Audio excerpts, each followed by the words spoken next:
Cette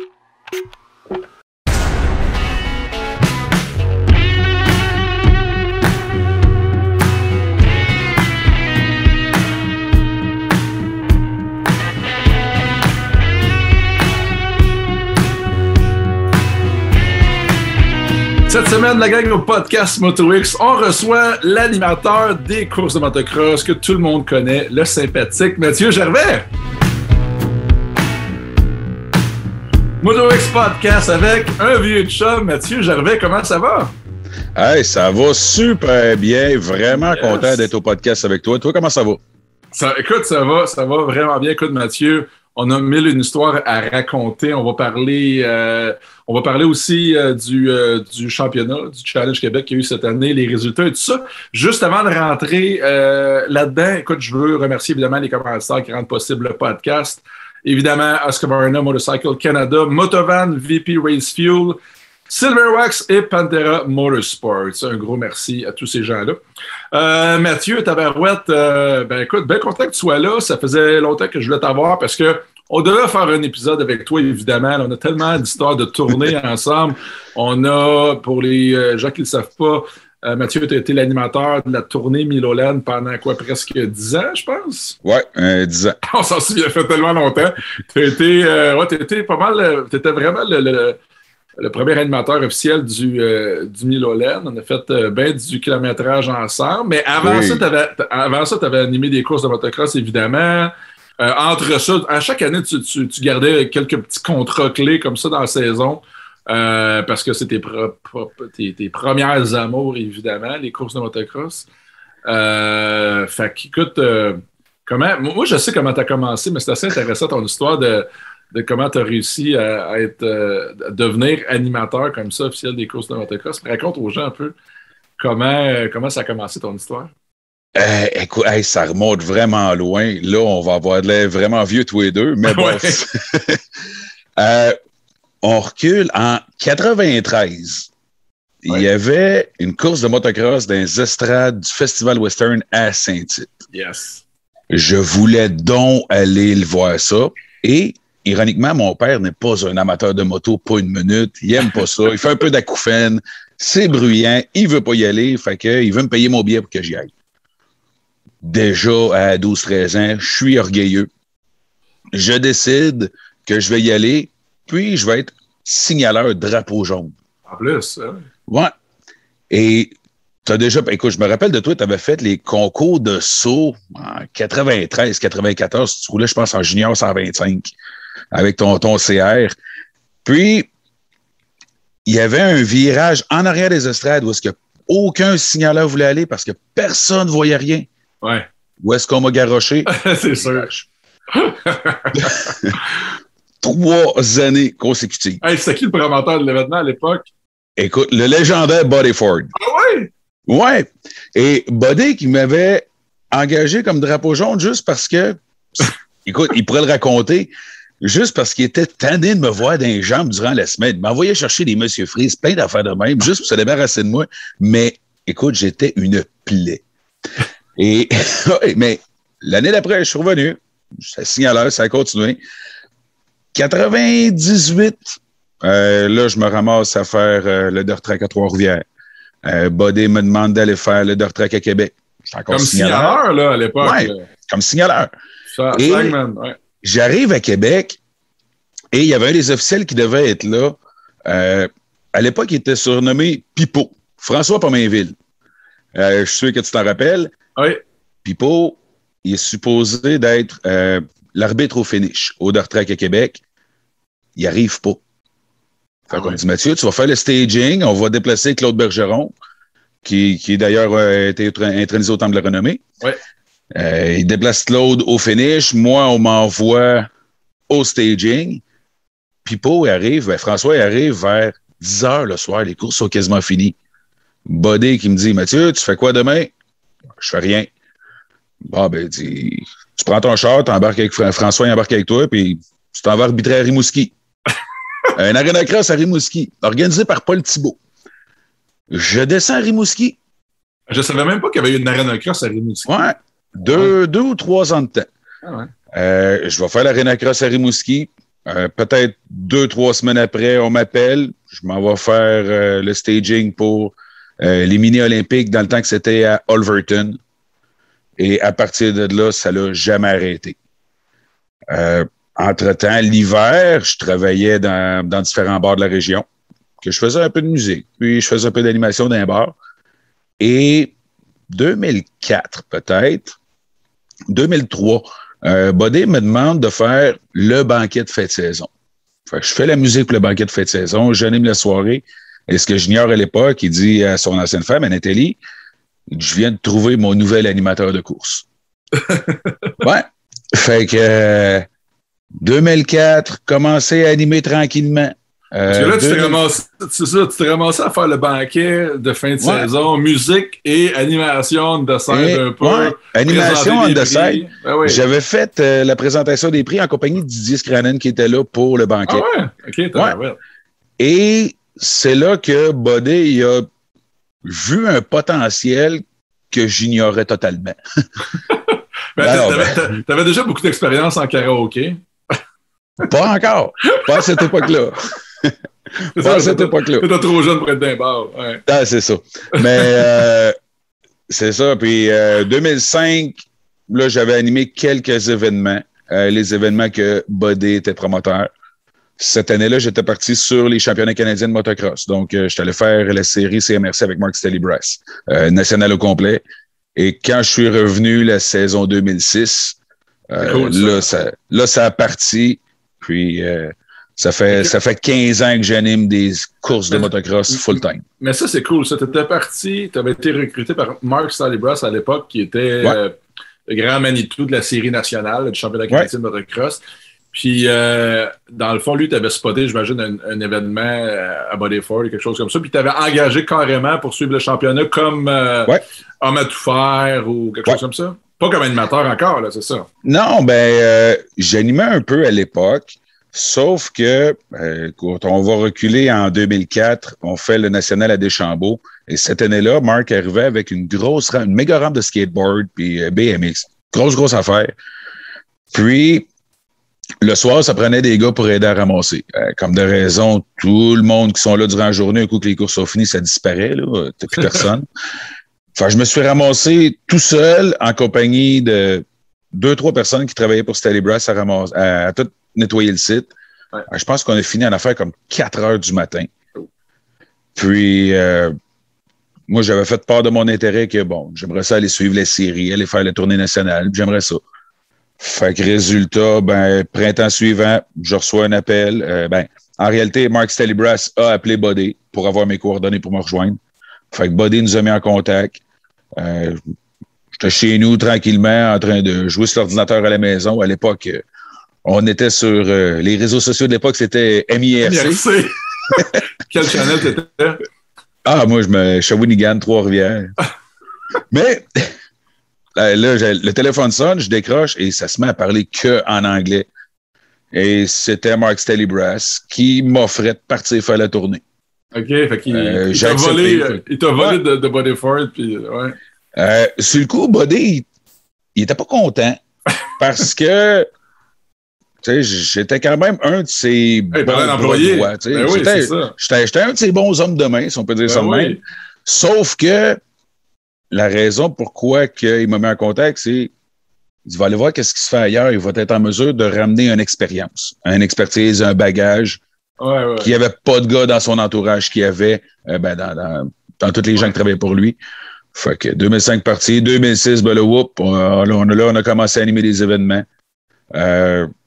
Vraiment à temps plein sur le motocross. Puis après ça, c'est quoi, 2009, je crois, 2010. Quand Bodé a quitté ses fonctions, là, toi, t'es arrivé avec ta tournée. On le raconte souvent à blague. Un certain samedi de décembre dans le salon de tes parents avec 3-4 botchums, une caisse de 24 plus tard, la tournée Milo Land était créée. C'est ça. Ça ressemblait à ça, ça ressemblait à ça. Et entre-temps, j'ai toujours quand même gardé quelques courses de motocross. C'est comme Deschambault depuis 2006 que j'en ai pas manqué un. Il y a des événements comme Saner. X-Town, je pense que j'en ai manqué un. Mais j'ai quelques courses que j'ai toujours gardées. Là, ben, cette année et l'année passée, ben, avec la pandémie, le COVID, je dis OK, go, on repart. On repart sur une motocross, on a du fun, on s'amuse. Puis... Oui, parce que t'avais pris un petit break, me semble. Hein? T'avais fait un post, je me rappelle, il y a peut-être 2 ans de ça ou quelque chose comme ça. 4 ans, je te dis. 4 ans? Puis ouais. là, je pense que tu dans ton truck un peu, tout ça, les événements, puis t'avais l'air fatigué un peu de cette patente-là. Fait que... Ouais, j'étais quelque peu épuisé. Je brûlais un peu la chandelle par les deux bouts. Le nombre de fois que je partais d'un événement de freestyle avec toi, le samedi soir, que je partais à minuit, à 1h du matin, 7-8 heures, j'étais rendu sur une course de motocross pour partir la journée. Là. Ouais. C'est les courses de motocross, il faut te le donner, c'est des méchantes longues journées. Hein. Ouais. Écoute, il faut que tu animes. Alors, c'est une journée de fou, là. C'est une journée de fou pour réanimer tout ça. Mais là, je pense que tu as pris de l'expérience, puis là, on dirait que tu as des helpers un petit peu. J'ai vu ça passer, tu as d'autres co-animateurs un petit peu à gauche puis à droite. Puis... Ben, juste à Deschambault, juste au National, que j'ai un co-animateur parce que c'est théoriquement impossible de faire 3 jours de National amateur et d'être au top de sa game le dimanche pour le National Pro. Mais non, c'est ça. C'est impossible. Tu peux pas être au top de ta forme après 3 jours intenses. Puis la journée qu'il faut que tu sois le plus allumé, c'est la 4e journée. C'est pour ça que là, j'ai un helper à Deschambault. En snowcross, par exemple, on travaille toujours à 2. Parce que j'ai commencé à faire la série snowcross dernièrement pour Mathieu Buteau. Et là, on le fait à 2. C'est un show, là. T'aurais du fun à venir voir ça en snowcross. C'est un petit peu, Matt. Yes, Marty. Il y a un petit bug. Ouais, non, c'est juste qu'il faudrait que tu ailles en bas à gauche. Tu parles pas dans ton mic. Je pense que tu parles dans ton MacBook. Ah, parce que je l'ai débranché. Ouais, c'est ça. Mais c'est pas grave, là. Regarde, moi, je vois, ça paraîtra pas pantoute. On était à 12 minutes à peu près. Fait que c'est bon. T'as peu. Ouais, tu sais, le mic, la flèche vers le haut, puis tu vas avoir audio mic ou quelque chose. USB, quelque chose. Fais juste le swapper. Là, quand est-ce qu'on se craque une bière? Ouais, ben, la traite, là, bon. Ah, parfait. Internal microphone, built-in microphone, c'est pas ça. Non, toi, tu veux USB, fait que faut peut-être falloir que tu le débranches sur leur bras. Il n'est pas branché. Non, il n'est pas branché. Et puis là, c'était moi le maillette à l'heure, fait que là, ben, ça arrive, c'est pas grave. Chris, je suis le seul qui est installé juste sur un téléphone. Ben non, puis le pire, c'est parce que là, tu sais... 1, 2, 3, 4, 5. Ah, Mathieu, tu sais, il a la voix du host, là, tu sais, il popait 2 fois plus que toi, là. Je pourrais même pas mettre de compresseur sur sa voix, tu sais, au début du show, Chris. Fait que, OK, c'est quand vous voulez, moi, je me mute. Tu reprends ça où c'est que t'étais. Dans le fond, tu t'es rendu à la bière, dans le fond. Oh oui. Ouais. Fait que là, c'était quoi la patente si tu parlais de... Ben... À Deschambault, là, 3-4 ans, au National, National Amateur, le propriétaire de la microbrasserie, un des copropriétaires de la microbrasserie La Voie Maltée était là, puis c'est là que j'avais découvert les produits de La Voie Maltée, puis c'est d'ailleurs ça que j'ai avec moi. OK, mais là, les boys, attendez. Là, parce on va recommencer ça, ouais. Ouais, c'est ça, là. Parce que moi, je veux que tu reviennes. Il faut que je fasse ça quand même raccord, là. T'sais, si tu te rappelles, Mathieu, tu venais justement de dire que Ben, il aurait aimé ça être là, puis blablabla, là. Je sais pas si tu te rappelles de ton train de pensée. Oui. Bon, parfait. Fait que repasse ça, direct tout ce que c'était, c'est quand vous voulez. Ouais, mais comme je mentionnais, en plus du motocross, dans les dernières années, on a commencé le snowcross. Et je te l'ai mentionné, Ben, faut que tu viennes vivre l'expérience. C'est sûr que tu aimerais ça, essayer ça au moins une fois dans ta vie. C'est un autre monde, c'est un sprint, c'est un show incroyable. Ouais, ça a l'air très, très cool. Valcourt en fait. Il y a des méchants jumps en plus. À Valcourt, où c'était les sleds. C'est les sleds, je pense qu'ils jumpé un double. À pu finir, là, ça n'avait pas de bon sens. Le plus gros double à Valcourt, il est de 120 ou 130 pieds. C'est vrai? Oui. Ah ouais. Alors, c'est gros, là, je me rappelle, parce qu'on est loin quand même de la piste, puis on voit le jump, puis ça a l'air gros de loin. Fait que non, c'est une méchante grosse affaire dans le snowbike. C'est ça, j'en ai vu pas assez. J'aimerais ça en voir plus définitivement. Mais là-dessus, Matt, je te vais continuer. Comme il se doit, je pense qu'on va se faire un petit cheers. Hein, Oui. On va se faire une petite bière ou un petit cocktail. Je sais pas toi, qu'est-ce que tu bois? Écoute, on est là pour parler de course de motocross. Il y a 3 ou 4 ans, au National à Deschambault, 4 ans, je dirais, je rencontre Alex Bergeron, qui est un des copropriétaires de la Voie Maltais. Et c'est une petite bière blonde qu'on va déguster aujourd'hui. OK. De la Voie Maltais à Chicoutimi, microbrasserie que j'ai découvert via le National à Deschambault. C'est-tu ton nouveau commanditaire? Hein? Écoute, j'ai été assez gâté dans les dernières années, mettons. Ouais, c'est ça, on va les remercier. Ben oui. Cheers. Cheers. C'est bon. Excellent. Fait que c'est ça. Fait que là, Snowcross, t'avais un co-animateur avec toi pour t'aider et tout ça. Parce que comme on disait, c'est des journées de vraiment de fou raide. Fait que là, tu tombes dans le monde du spectacle avec le Miloland, qui est un autre animal complètement animé. On va se le dire. Sérieusement, OK, on va faire une comparaison. Animer un spectacle Miloland, moi, je compare ça à faire une course de 100 mètres. C'est un sprint. C'est vrai. Tu donnes tout ce que tu as, puis c'est do or die, go big or go home. Mais c'est vrai que c'est vrai que c'est ça le thinking, pareil, hein, parce que c'est un one-shot. Surtout les dernières années. Tu sais, avant, quand on commençait, on faisait 2-3 représentations par jour, ça finissait plus, tout ça. Puis là, les dernières années, on a dit hey, c'est-tu quoi de la merde? On fait juste un show à cette heure par jour, that's it. Puis après ça, on va en faire un petit peu plus long. Au lieu de faire 20 minutes, on faisait au-dessus d'une heure et quart avec le pit party, puis tu sais, on étirait la sauce un peu, puis on avait bien du fun avec ça, mais c'était un plus gros show, évidemment. Mais c'est quand même un sprint comparé à ce que tu fais d'habitude, là. Puis c'est vrai que le thinking, c'était ça. On donne tout une fois dans la journée, puis that's it. Tu sais. Tandis que une journée de motocross, c'est un marathon. Ben oui. C'est sûr qu'il y a des bouts qui sont un petit peu plus intenses, un peu plus punchés. Il y a d'autres bouts que, peu importe la classe, des fois, tu vas avoir des pilotes qui suivent à la file indienne avec 5 secondes d'écart entre chaque pilote. 8 minutes plus un tour, c'est assez long. Ouais.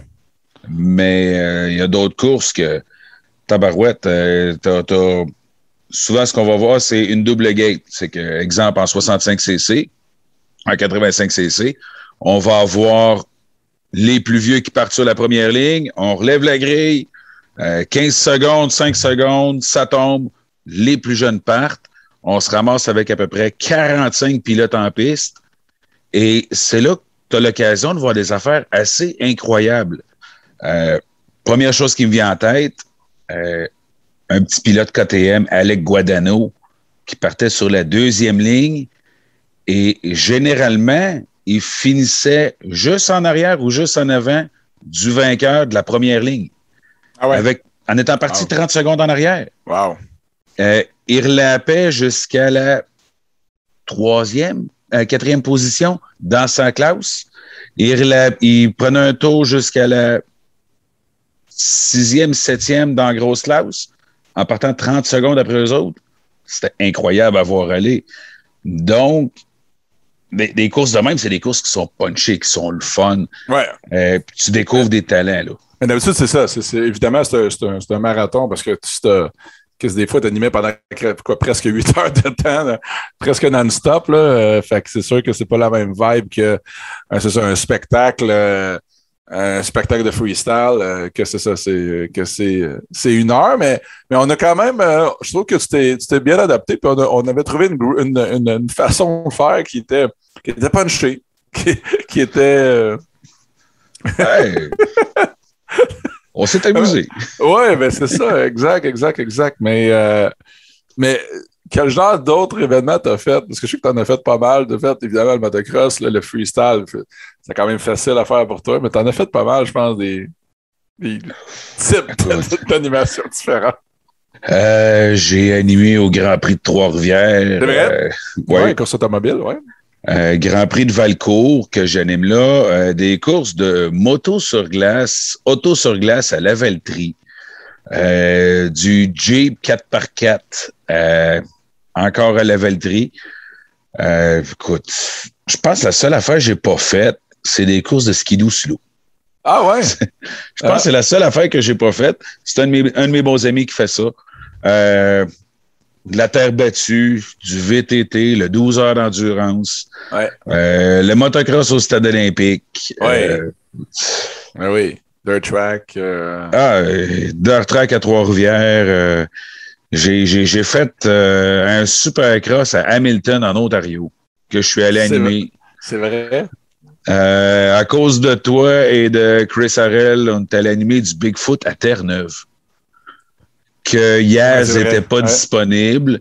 Donc, vu que je suis descendu pour la portion freestyle, je me suis ramassé à animer la soirée de la fin de semaine de Bigfoot à Terre-Neuve. C'est vrai.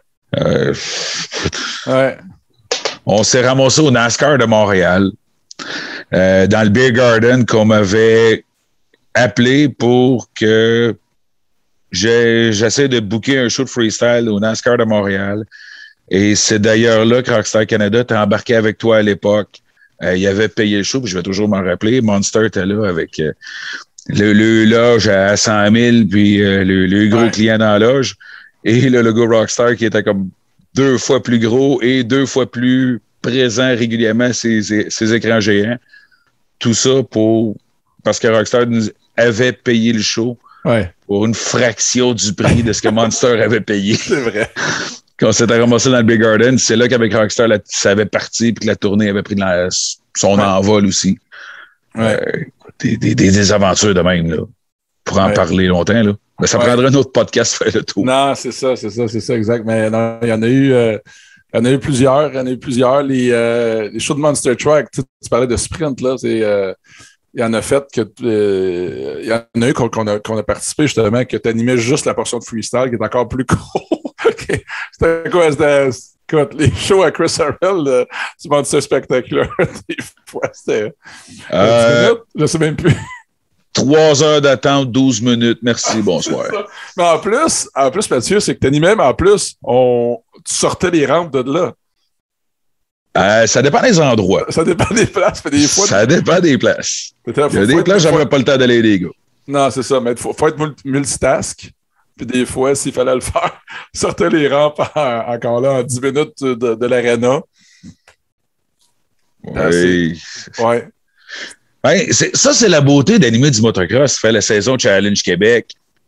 J'arrive, on s'assure que le système de son est prêt, que tout est fonctionnel. On met le micro on, puis go, on part avec les courses. Un coup que ça finit, hop, met ça off. On passe dans les paddocks, puis là, on voit les équipes de course. On prend un ou deux petits breuvages avec les équipes de course, puis c'est un petit peu moins intense physiquement. C'est pas toi qui installes les boîtes de son, puis tout ça, là, ça, tu touches pas à ça, là. Des fois, je vais donner un coup de main. Il y a des promoteurs qui ont leur propre équipement, que je vais les aider à installer. Mais sinon, généralement, là, tout est déjà prêt.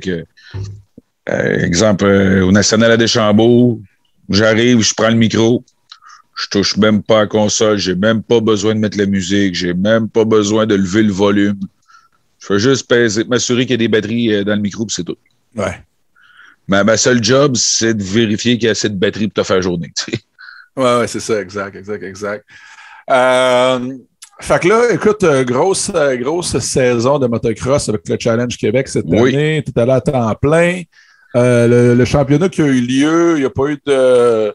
Il n'y a rien qui est arrivé nécessairement là, comme à cause du COVID ou des événements qui ont été cancellés. Parce que je sais que l'année d'avant, 2020, il y avait eu des trucs qui avaient été déplacés, je pense. Oui, l'été passé, on était un peu dans le néant.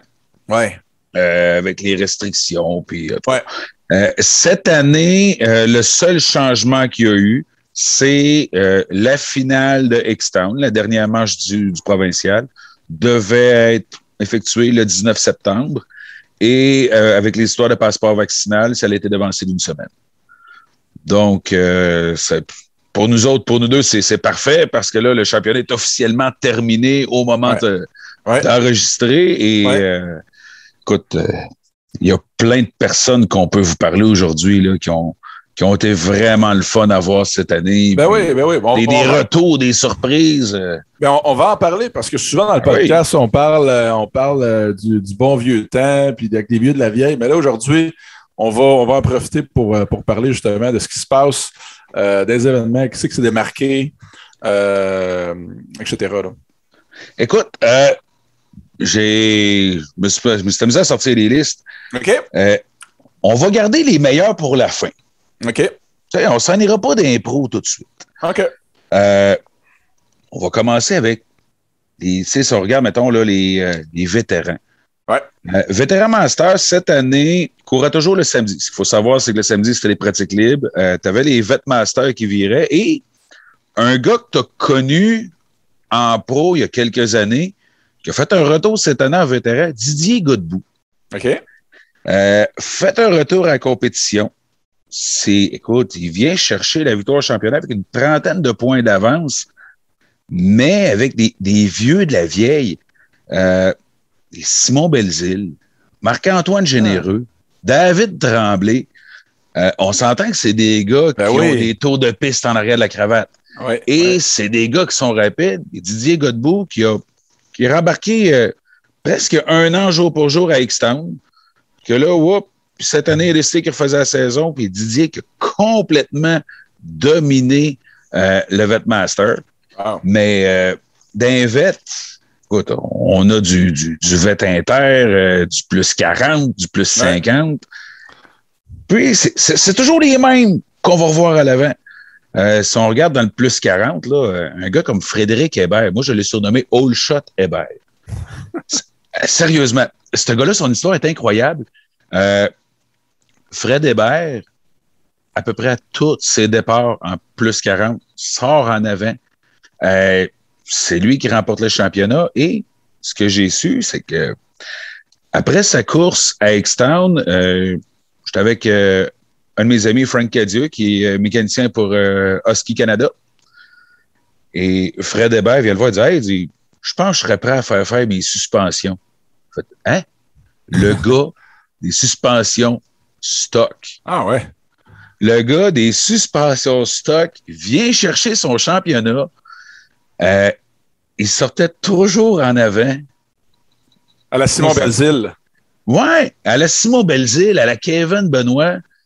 Mais la différence, c'est que Simon Belzile, Kevin Benoît, eux autres avaient des suspensions. Pas lui! Pas lui. Les suspensions d'origine. Ouais. C'est absolument incroyable, là. Et puis là, tu peux pas parler de vétéran sans parler de Marc Dionne. 4-4-5. Mais Marc Dionne, on l'a pas vu souvent à cause de ses engagements avec KTM Canada. Écoute, on l'a vu au National Amateur à Deschambault. Ouais. Sinon, on l'a vu peut-être une fois dans la saison. OK. À X-Town aussi, c'est sûr que Marc, il roule en avant, mais si tu regardes au niveau du championnat, il est peut-être 13-14e. Oui, c'est ça, il n'est pas... Mais non, il y a des vétérans, écoute, il y a eu des belles surprises. Un gars comme Robert Martin, qui est avec Mathias Sport, écoute, en vet inter, remporte son championnat. Je pense qu'il a fini en affaire comme 3e, si ma mémoire est bonne, en plus 40. Frédéric Hébert, qui a remporté le plus 40, il finit 2e en vet inter. Fait que tu sais, c'est pas mal les mêmes qu'on voit. Il y en a des vieux de la vieille. J'ai vu en plus 40, plus 50 dans les dernières semaines, Gaétan Lemelin. Ouais, retour. Gaétan Lemelin qui est venu s'amuser une fin de semaine à Issoudun, à la piste à Hubert Rousseau. Ouais. On a vu Gaétan Lemelin arriver là. Sylvain Brodeur, le père à F. Brodeur, il a décidé d'embarquer dans le plus 50 à Walton cette année. Et il a fini la saison en plus 50. Puis il a participé à Issoudun, à X-Town. OK, go, on embarque en plus 50. Fait que Sylvain Brodeur qui a fait un retour après 10 ou 12 ans sans faire de course. Ouais. On peut pas parler de M. Brodeur sans parler de Eve, sa fille. Eve, cette année, avec sa victoire à X-Town, ça fait 2 ans. 2 saisons complètes en femme, invaincue. Que ce soit provincial ou national, invaincu depuis en 2 ans. Ben voyons donc. Aucune défaite. Incroyable. Surtout qu'elle a manqué peut-être 4 fins de semaine au championnat cette année. Wow. 4 ou 5 fins de semaine parce qu'elle était partie au national. OK. Et elle a fini quand même avec une 6e à 120 points de la meneuse. Là. OK. 3 fins de semaine de plus, puis elle passe en avant. Là. Wow. Tu sais, F. Brodeur qui. C'est fou comme académie, hein? Écoute, c'est la première femme à aller chercher un numéro pro national. OK. En 2000. Cette année, elle n'a pas embarqué dans le Pro 250, mais l'année dernière, elle a roulé en Pro 250. Ouais. C'était la première femme à avoir un numéro pro national. Oh. Et il y a quand même des pilotes incroyables qui ont participé chez les femmes depuis un nombre d'années. On pense à Jolene Van Voort, on pense à Heidi Cook, qui ont dominé leur époque. Ouais. Mais Eve, une coche en haut. Et on parle de Eve nationale, Sarah Kim Villeneuve, Malia Garan, 2e, 3e au national, un trio québécoise sur le podium national. À Walton, ça? Ouais. Toute la saison, au combiné de la saison. 1, 2, 3 Canada, c'est 3 Québécoises. Eve Brodeur, Sarah Kim Villeneuve, Malia Garan. Malia qui a toutes ses sorties en piste au Québec. On fait ça toujours 2e, 3e derrière Eve parce que Eve, on est un petit peu dans une classe à part. Mais sinon, quand Eve n'est pas là, Amélie Croteau, écoute, une jeune demoiselle, écoute, elle vire avec un bon vieux KX 125. Oui. Mais elle a dominé cette année. La 2e, la 3e, ça s'est joué par 1 point à X-Town. Okay. La dernière manche à X-Town a fait que Angie Page est allée chercher la 2e au championnat. Juste en avant de la petite Jordan Trottier. 1 point. Wow. Puis, qui a fini 4e? Ça, c'est... Écoute, c'est une personne de 40 ans. Et c'est une première dans le motocross au Québec et au Canada. Une personne transgenre, Jessie Chaps, copropriétaire à X-Town, qui finit 4e en femme pro. Quand même. Ouais. Écoute, c'est... Chaps, oui. Chaps, Jessie Chaps, avec tout ce qui s'est passé dans les dernières années, là, écoute, il y a un documentaire qui va sortir là-dessus.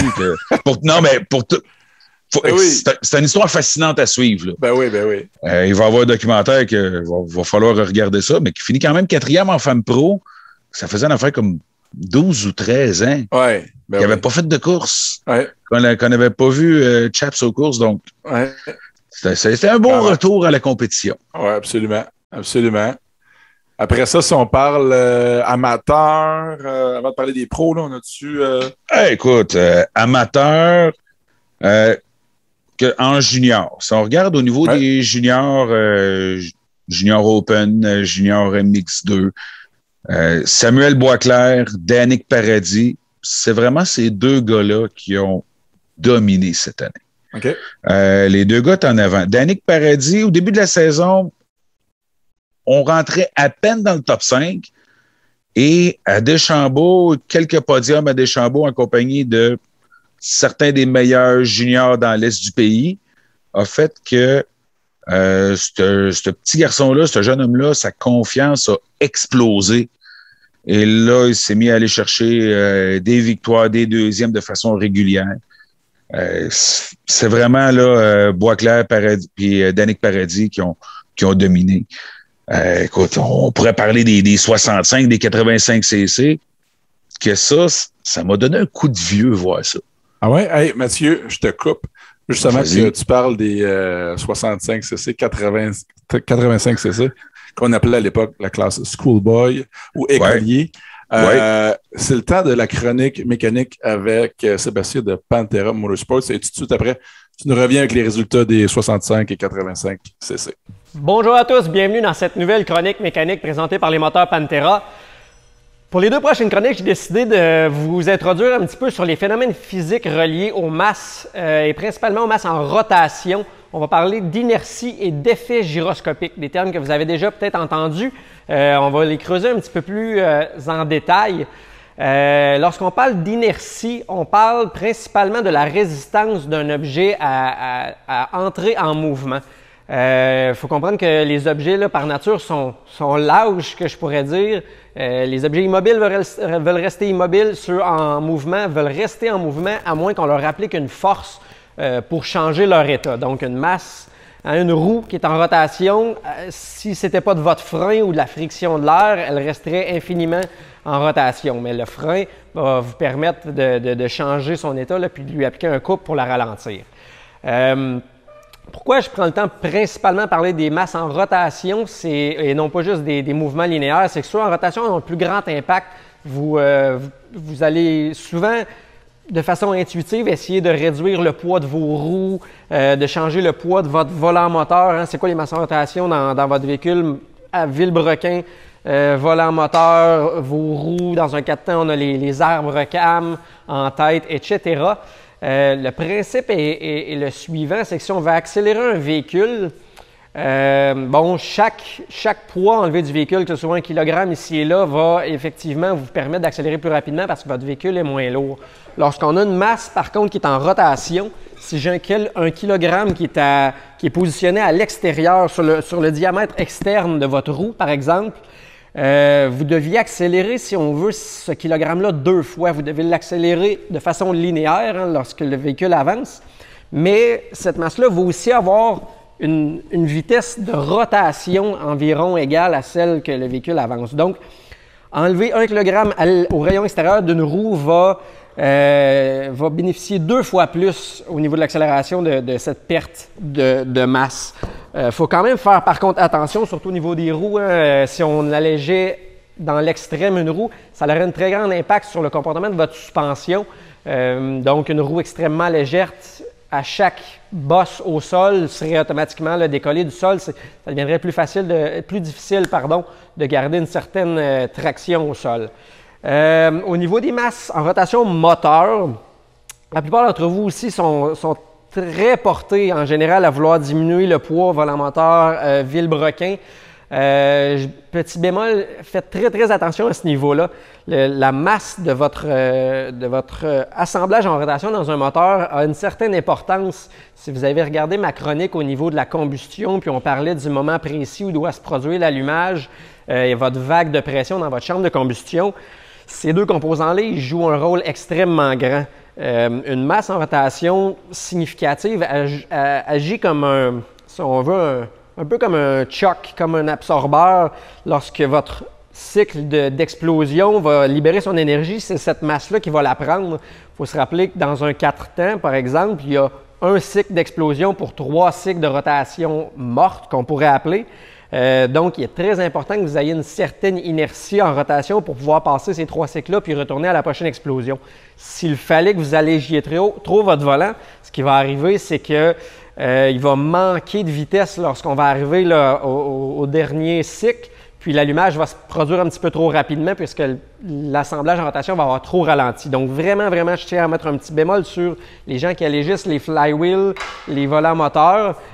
Si c'est le cas, il faudrait ajuster le temps d'allumage de votre bougie parce que vous risquez d'avoir des problèmes d'allumage trop rapide. Donc, sans trop s'éterniser, c'est ça les principes de base là, sur lesquels très constamment, vous allez rencontrer l'inertie. Vous allez aussi le rencontrer lors de votre pilotage, là, donc que ce soit lors des sauts. Si vous avez déjà fait les essais de mettre les freins lors d'un saut, ça va faire plonger le véhicule pour la simple et bonne raison que vous appliquez un couple sur une masse en rotation qui est votre roue. Puis ce couple-là doit être transmis à un objet autre qui est, dans ce cas-là, votre étrier de frein qui est attaché à votre moto. Puis le couple est transmis à la moto au complet, puis c'est pourquoi toute la moto cherche à plonger. Même chose si vous mettez les gaz durant un saut, là c'est l'effet inverse, vous cherchez à accélérer la roue, puis votre moto va relever le nez dû à ce transfert de couple. Donc, sans aller plus en détail, si vous avez des questions puis vous voulez un petit peu plus là, de côté scientifique, vous pouvez encore une fois m'écrire en privé ou dans les commentaires, puis on va essayer de répondre là, dans la prochaine chronique à ce niveau-là. Prochaine chronique, les effets gyroscopiques. On est de retour avec Mathieu Gervais pour nous parler des résultats des courses, de ce qui s'est passé cette année dans le Challenge Québec. Mathieu, on parlait justement de se quitter des classes de plus jeunes, 65cc, 85cc. Oui. Puis des classes qui sont super le fun à regarder aussi, c'est vraiment la relève. C'est les classes que j'ai eu le plus plaisir à regarder et ça me donne confiance pour le futur, pour le sport. On avait des grilles pleines, toujours 40, 45 pilotes en piste, tous les fins de semaine. Wow. Et beaucoup de noms connus. Dubé. Alexis Dubé. Là, je te vois le sourire. Je pense que tu devines assez rapidement c'est qui le père. Ouais. Alexis Dubé, écoute, on a fini ses troisième en 65 en 10-11, troisième en 65 Open. On a des petits gars comme Jaden Lacombe. Je te coupe, là, tu parlais de Dubé, là. J'essaie d'avoir Marco au podcast. Il faut avoir Marco au podcast. Là, j'ai fait une tentative. Là, il est occupé pas mal, là, dans le temps des bookings puis tout ça, là, mais là. Si vous le connaissez, Marco, taguez-le ici dans les commentaires. Soit il met un peu de pression, il va peut-être faire le podcast un peu plus rapidement, mais oui, j'ai bien hâte de parler à Marco. Puis je pense que tout le monde qui a été aux courses dans ces années-là vont vraiment triper de l'entendre nous jaser. Là. Ouais, mais Marco qui est passé à une autre étape, qui est plus un Pee-wee dad, qui est rendu un 60 dad. OK, ouais, c'est ça. Celui qui a gagné en avant, Jaden Lacombe. Ah ouais? Encore des noms connus, des deuxième génération. Le deuxième? C'est un signe qu'on vieillit. Non, mais tu dis deuxième génération. Ouais. Deuxième génération de Lacombe. Oui. Mais Jaden, le neveu de Marc-Antoine Généreux. Ouais. Le petit-fils de Robert Généreux, qui a couru en motocross dans sa jeunesse, qui a couru également en moto de route, en circuit routier. Ouais. Donc, c'est la troisième génération. Incroyable, pareil. Hein? Oui. Et on parle de troisième génération. Maddox Généreux, le gars de Marc-Antoine Généreux, qui a dominé, lui, dans ses classes Pee-wee. Wow. Ça a été de toute beauté. Les 65, on a les 7-9. Jérémy Belfroy qui a tout gagné, à l'exception quand on avait Alec Guadano, qui arrivait du National, que lui allait faire toutes les courses amateurs. Et quand il arrivait, Alec Guadano, j'en ai parlé un peu plus tôt, qui partait sur la deuxième ligne, qui remontait. William Gauthier, le garçon de Mathieu Gauthier qu'on a bien connu à une certaine époque, là, écoute, grand chum de l'ami Marc Dionne. Ouais. Son garçon, en 10-11, qui finit deuxième au championnat, deuxième en Open. Écoute, des histoires de même, des deuxièmes, des troisième générations, là, c'est incroyable comment on en voit depuis quelques temps et ils roulent. Ils roulent, puis c'est les parents qui mettent le moins de pression. Ah ouais? Oui. Huh. C'est les parents là, qui mettent le moins de pression. C'est les parents les plus le fun à regarder. Tu me dis ça, là, puis ça me fait allumer quand j'avais reçu Jean-Sébastien au podcast l'an passé, puis c'est ça, il m'avait dit que tous les Pee-wee Dad étaient sur le bord de la track, puis ils encourageaient leurs jeunes. Puis Jean-Sébastien était sur le bord de la track, les deux bras croisés. Il disait pas un mot, il laissait aller. Les Marco Dubé, Marc-Antoine Généreux, Mathieu Gauthier, c'est tout pareil, là. Là, les gars vont se décroiser les bras. Quand ils voient qu'il y a une chute et ça ne se relève pas, là, ils vont s'approcher. Mais sinon... Pas trop stressés, ces gars-là. Là.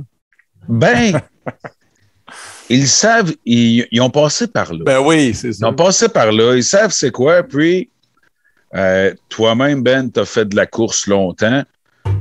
Plus qu'on met de pression à un pilote, plus qu'il va tenir les poignets serrés, plus qu'il fait d'erreurs, plus qu'il va chuter. Ben oui, c'est sûr. C'est une relation de cause à effet. Ouais. Laisse-les s'amuser. Écoute, on coupe des médailles, des trophées. Non, on peut-tu les laisser s'amuser? Hey, en 65, 10, 11, 7, 9, c'est des enfants.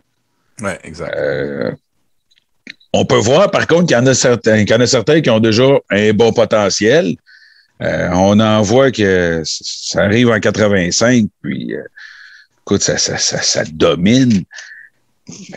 Là, on va pouvoir plus en juger quand ils vont arriver là, au niveau des classes inter. Mais on est quand même en mesure de voir déjà qui se démarque, là, qui a des talents un petit peu plus naturels.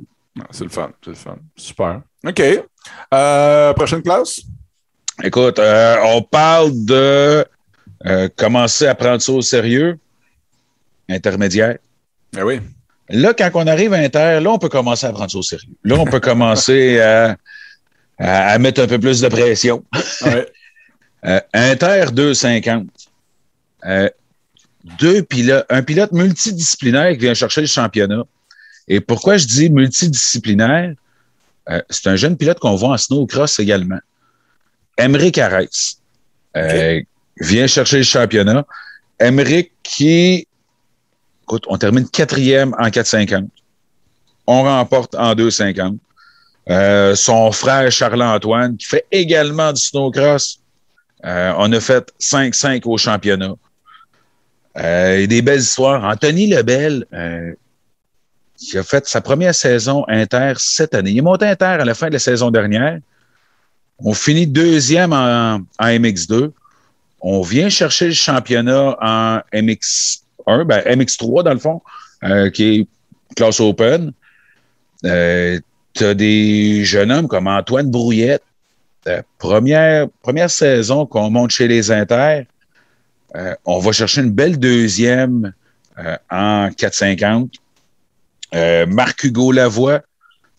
Lui, ça fait 2 ans, si je ne me trompe pas, qu'on est chez les Inter. 3e dans les 2 classes. L'avenir, la prochaine vague de pro, il y en a qui sont rapides. Les frères Arès, Anthony Lebel, Marc-Hugo Lavoie, je regarde Antoine Brouillette. C'est tous des gars qu'on va voir pro l'an prochain. Okay. Ou dans la prochaine année, là, il y en a quelques-uns dans les noms que je viens de nommer qui vont s'en aller chez les pros. Okay. Là, ça va être le fun. Ça va mettre un peu de pression à des gars comme Dylan Lessard, William Côté qui a remporté en Pro 250. Ça va mettre un peu de pression à William Crête qui a fini. Écoute, William Crête finit 3e. Il a manqué la moitié de la saison parce qu'il faisait le national. OK. Mais c'est. OK. Pro 250, c'est ce que ça devrait être, que c'était plus dans les dernières années. Vraiment une classe, pas d'entrée de gamme chez les pros, mais c'est là que tu fais tes preuves avant de monter en 450. Ouais, il y en a beaucoup moins qui font 2 classes en 250 en 450 comme avant. Là. Ah ouais? Ouais, tu sais, les Kevin Benoît, Dave Blanchette, Tim Tremblay, les gars, ça roule juste en 450. En provincial? Ouais. C'est bien drôle, ça. Sais-tu quoi, Matt? Ma première année professionnelle, je faisais qu'une seule classe. Mais amateur, même chose. Je faisais que du 125 cc. Je faisais même pas de 250, de ce que ça me tentait pas. Je me sentais pas prêt. Puis à l'époque, j'étais le seul qui faisait ça parce que tout le monde courait 2 classes. Puis quand j'ai commencé à aller aux courses de début des années 90, les pros faisaient 3 classes. Les Danny Povainville, Carvin Yancourt, Jean-Sébastien, ces gars-là couraient 3 classes 125, 250 et 500 cc. Écoute, imagine les journées de fou. Fait que moi, quand j'étais ma première année pro, en 97, je pense, je faisais que du 125, même si tout le monde faisait les 2 classes 125 et 250. Là, c'est drôle de revoir que c'est comme un full circle, puis là, ben, les pilotes se concentrent vraiment sur une seule classe, là. Oui, il y a beaucoup de pilotes qui commencent à se concentrer juste sur une classe. Quand on va voir des pilotes sur 2 classes, c'est que souvent la catégorie MX1, ça sera pas du MX1. On va l'appeler plutôt la catégorie MX3, ce qui veut dire 250, 450. OK. Fait que tu peux voir un gars en 250 embarqué dans la classe 450. OK. Parce que, bon, le coût des machines, l'entretien, les pièces, c'est quand même beaucoup, c'est quand même demandant tant physiquement que financièrement. Et le temps que ça prend pour tout préparer les machines, ça finit pas. Là. Ça devient plus facile d'entretenir une machine. Oui. Ça coche qu'en avoir deux, que tu fais les coins ronds un peu. OK. Fait que là, comme tu dis, les pilotes qui commencent en catégorie professionnelle, il y en a beaucoup qui font que du 250, par exemple. C'est ça? Il y en a beaucoup qui font que du 250. T'en as certains qui vont embarquer en 450, mais avec le 250. Oui, c'est ça. Qui vont embarquer en MX3 avec la même moto. Mais quand on arrive dans le 450, là tu as des pilotes exclusifs en 450. Et cette année, le retour de Kevin Benoit. Ben oui, retour au championnat provincial de Kevin Benoit, qui a pris quelques années de break? 2 ans? 3 ans. 3 ans? Je dirais 3 ans. Ouais. Sa dernière course qu'il avait fait. C'était au stade. C'est l'avant-dernier stade olympique. C'est l'avant-dernier stade olympique qui est 2019 ou 2018? 2019. 2018. 2018, ça a été 2018. C'est ça. Fait que ça a été sa dernière grosse course 2018 au stade, septembre 2018. Ouais. Puis après ça, il avait-tu fait l'Arena Cross de Rivière-du-Loup, je pense? Oui, il est allé. Tout de suite, le printemps d'après.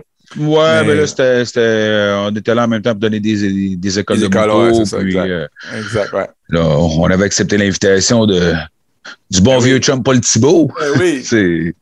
Ben oui. Ben, ils sont rendus à combienième édition, Rivière-du-Loup? Ça fait 2 ans que je suis supposé aller animer la 40e. C'est ça, je me demandais. Il me semble que c'est la 40e, 45e, je ne savais plus. C'est 40e édition qui est en attente que j'aurai le privilège d'aller faire la 40e à Rivière-du-Loup avec Paul Thibault. Très cool. Ça, tu n'as pas animé souvent à Rivière-du-Loup, en plus, non? J'ai jamais animé l'Arena Cross de Rivière-du-Loup. C'est peut-être la course de motocross la plus... c'est la course de motocross la plus ancienne. Une des plus prestigieuses au Québec. Ben oui. C'est la course intérieure la plus ancienne en Amérique du Nord. Oui, non, c'est ça, je le sais. Mais en frais de calibre aussi, puis tout ça, c'est complètement malade. Moi, je me rappelle, à l'époque, dans les années 90, il y avait vraiment un plateau de pilotes là, vraiment, vraiment élevé, là, avec des pilotes qui venaient d'Europe, de France et tout ça. Incroyable. Brian Deegan a déjà couru là. Écoute, Mike Jones, évidemment. Thierry Bettis de la France. Obelisco, ces gars-là. C'est vraiment rapide. À une certaine époque, là, 93, 94, là, c'était incroyable. C'était comme une finale du stade olympique. Puis, fin des années 90, la défunte équipe Morgan Racing de Chris Morgan, qui arrivait là, qui est arrivé là avec Marco Dubé, Pedro Gonzalez, avec écoute, il y avait Chris Pomeroy était allé là, Mike Jones avait couru justement pour Morgan Racing, et Morgan Racing qui faisait le national au complet, qui était une équipe nationale là, qui descendait à Rivière-du-Loup. Oui, vraiment. Non, c'est vraiment encore une grosse événement, une des courses les plus prestigieuses. Ça serait le fun de revoir une série Arena Cross au Québec comme on avait dans le temps, parce que je pense que maintenant, il reste... il y en a une. C'est vrai. La série Supercross Québec. Ouais. La série Supercross Québec. C'est sûr que nous, ici, on entend un petit peu moins parler parce que la série, ça passe beaucoup plus dans l'Est. David Plot, il fait une bonne job. Là. Il tient ça, il fait un travail incroyable. Cette série-là. Il fait un travail incroyable, mais la série se passe plus dans l'est de la province. Matane. Matane, Rivière-du-Loup. Tu vas avoir Campbellton au Nouveau-Brunswick. Elle va se promener pas mal plus proche de la frontière, si on pourrait le dire. La frontière là, entre le Québec et le Nouveau-Brunswick, là, c'est vraiment là qui est le... Et il y a un bon bassin de coureurs là-bas. Et c'est des coureurs qui n'ont pas nécessairement le goût de faire des 5, 6, 7, 8 heures de route pour aller chez la famille Pépin à Sainte-Julie. Malgré que la track est incroyable, faire un 8 heures de route, là, c'est pas toujours évident. Il y a un nom qui me vient en tête, un très bon pilote. Carl Normand, la bête de Rivière-du-Loup. Carl, malheureusement, en plus, je l'ai vu peut-être une fois ou deux cet été. Ah ouais? On a fait une ou deux apparitions sur le circuit Challenge. Carl, il y avait de la compétition. La bête de Rivière-du-Loup avait de la compétition. Oui, mais c'est parce que Carl, c'est un spécialiste des courses intérieures. Ah, c'est un spécialiste des sprints. Et voilà. Tu sais, c'est une différente, comme dirait, qui c'est qui avait dit, il y a un pilote professionnel qui avait dit aux États-Unis, qui avait dit que le motocross et le supercross aux États-Unis, c'est deux sports différents. Oui.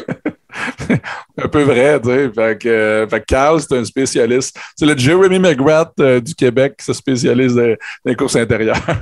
Ben, tu sais, on regarde, là, course d'Arena Cross, Supercross. Un Arena Cross, ça va virer en 29, 30 secondes autour, 28 secondes autour. Tu vas faire ton tour à Sainte-Julie, chez la famille Pépin. Tu vas faire ton tour chez Daniel Thibault, à Deschambault. Tu vas aller à Tring-Jonction, chez la famille Lessard. Là, on parle de 1,55, 2 minutes, 2 minutes 10. Deschambault, c'est 2 minutes 30, 2 minutes 40 autour. Oui. Tu fais 2 tours à Deschambault, tu viens de faire une finale en aréna. C'est ça. Quasiment ça, oui. En frais de temps, c'est la même affaire. Là. Ouais, 2 tours à Deschambault, c'est une finale de 10 tours en aréna. Oui. Mais il y en avait plus d'Arena Cross à l'époque. Victoriaville, Québec, Chicoutimi. Oui. Aussi, il y en a déjà eu en Abitibi, il n'y a pas si longtemps que ça, avec Supercross Québec, justement. On y a été justement en show là, dans l'espèce de mini-stade de Cisco. Oui. La ville. Mais c'était à Malartic. Malartic, c'est ça, exactement. Ah, mais il y en a même déjà eu, je pense, à Val-d'Or. Parce qu'il y a déjà eu un show de freestyle dans l'aréna de Val-d'Or. Ah oui, il y a déjà eu une Arena Cross à Val-d'Or. Je me suis pas rendu là. Celle-là, je ne l'ai pas animée. Ça, c'est 99. En 1999, il y a eu une Arena Cross à Val-d'Or. J'ai couru, Marc Jones était là. J'ai fait le concours de saut. Jeff Bourdin, j'étais là. Victoriaville, Chicoutimi, Québec. Je les ai faites. Ben oui. Je les ai à mon CV d'animateur, mettons. Ben oui, c'est ça. Hey, là, si on revient... nos pros, Pro 450, Kevin Benoit domine la saison quand ça a commencé à Tring-Jonction. Ouais. On voit sa grille de départ. Kevin Benoit, Tim Tremblay. Ouais. Tim Tremblay qui, officiellement, a pris sa retraite du Isaac il y a 2 ans. C'est ça. Et ce qu'il faut savoir, c'est que quand on était sur le Isaac, Tim continuait à faire du motocross pour se garder en forme. Ben oui, c'est ça qu'il disait. Les gars ont fini en dedans d'1 seconde d'écart au drapeau quadrillé. Ah ouais, c'est la saison était lancée. Tim qui est allé faire le national. On l'a perdu de vue. Ouais. Kevin Benoit qui, quand on a fait l'événement à Franklin avec la famille Robidoux, Kevin n'est pas là. Blessure au genou.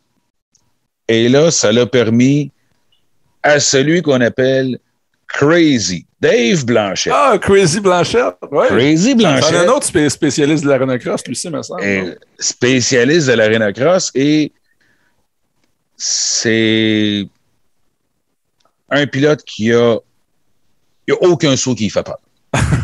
C'est ça. Il scrub n'importe quoi. Peu importe la grosseur du saut, la longueur du saut. Ouais. Regarde Dave Blanchette aller, c'est sûr que tu as un show.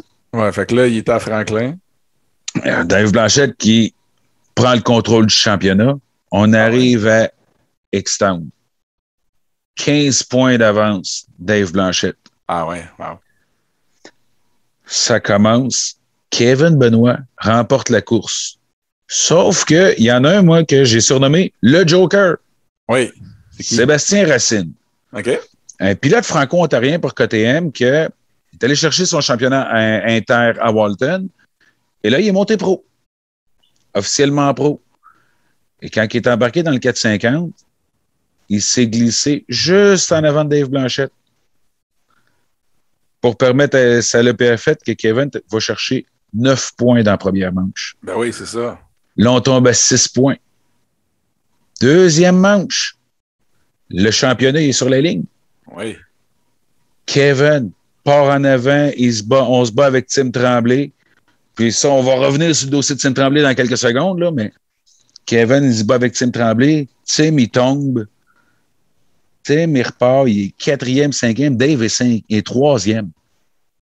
Ah oui. Ça passe de même. Dave Blanchette remporte le championnat. C'est ça, là. C'est ça. Un point. Ouais, c'est fini ça 3e. Et juste avant le drapeau blanc, juste en avant au dernier tour, Tim Tremblay passe en avant de Dave Blanchette. Oh. Ça reste inchangé. Terminé. Kevin Benoit vient chercher le championnat. Oh my God. Un Ouch. petit Ouch. Wow. ouch. Ouais, ouch. Ouch. D'un côté, vraiment content pour l'équipe Saint-Césaire Motorsport. Kevin, qui cette année est en Yamaha avec l'équipe Saint-Césaire Motorsport, oui. La famille Généreux, Ben oui. qui s'implique justement. On parlait, là, je parlais un peu plus tôt, Samuel Boisclair qui a remporté en junior. Samuel Boisclair qui fait partie de l'écurie Saint-Césaire. Ouais. Plusieurs pilotes. William Côté, je crois qu'on était avec Saint-Césaire aussi. Il y avait Alexandre Morin, qui finit 3e au championnat, est avec Saint-Césaire. Donc, vraiment le fun pour eux autres. En même temps, j'ai un petit pincement au cœur pour la famille La Liberté. Jean-Luc La Liberté avec la Liberté Honda, que eux autres aussi, là, ils ont une Moses de belles brochettes de pilotes en piste. Justement avec Dave Blanchette comme chef de file. Oui. Mais Jean-Luc qui court lui-même dans la classe vétéran, sa fille qui court dans la classe femme. On a Louis-Philippe Cordeau qui court en Pro 250. Eux autres aussi ont une grosse brochette de pilotes. On a peut-être 9-10 pilotes faciles en dessous des tentes week-end après week-end. Ouais. La famille La Liberté qui sont toujours de bonne humeur. Et très hâte de sport. J'ai un petit pincement au cœur pour eux autres. Autant que je suis content pour la famille Généreux, autant que je suis un petit pincement pour la famille La Liberté. Je suis un peu partagé les sentiments.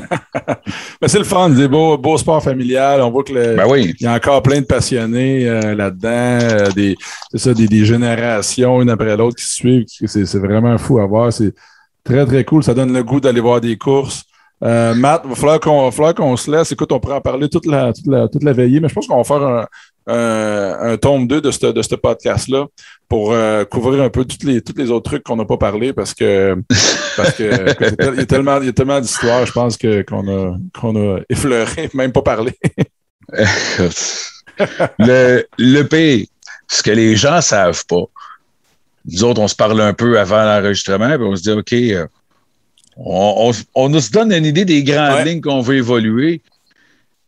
Et fallait garder ça serré parce que tabarouette. Non, c'était pas ça.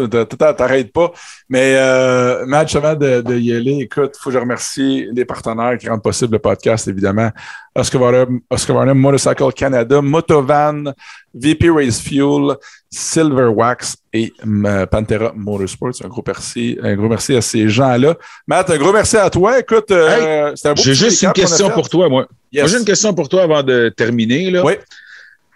Est-ce que, dans un avenir rapproché, Ben Milo va devenir un Pee-Wee Dad? Avec les Marc-Antoine Généreux et Marco Dubé et compagnie. Je sais pas. Je peux pas croire que je vais me rembarquer là-dedans. Je pense que oui, moi. La réponse. Dans 2 ans. Oui, c'est ça la réponse dans 2 ans. On va prendre le temps de passer. Hey, Matt, un gros merci. On se reparle bientôt. On va faire un autre podcast avant de faire la saison. Écoute, si on fait un autre podcast, on enchaînera avec le snowcross. Beaucoup de pilotes de motocross qui s'en vont en snowcross. Beaucoup de Québécois qui s'en vont au Isaac. Le circuit de snowcross, moi j'appelle ça affectueusement la Ligue américaine du Isaac. Le circuit provincial de snowcross, c'est un peu comme la Ligue américaine à la Ligue nationale. Là. C'est une club école du Isaac. Beaucoup de Québécois. Là aussi, on va avoir un Moses de beaux sujets. Là, puis, super. On va en parler. On va faire le tour. On va en parler un petit peu plus tard quand la neige va commencer à tomber. Mais un gros merci, Matt. Puis la gang, si vous avez aimé, gênez-vous pas, partagez le podcast. Ça fait une grosse différence dans l'algorithme. On partage la bonne nouvelle. Un gros merci encore, puis on se reparle bientôt. Ciao. Ciao.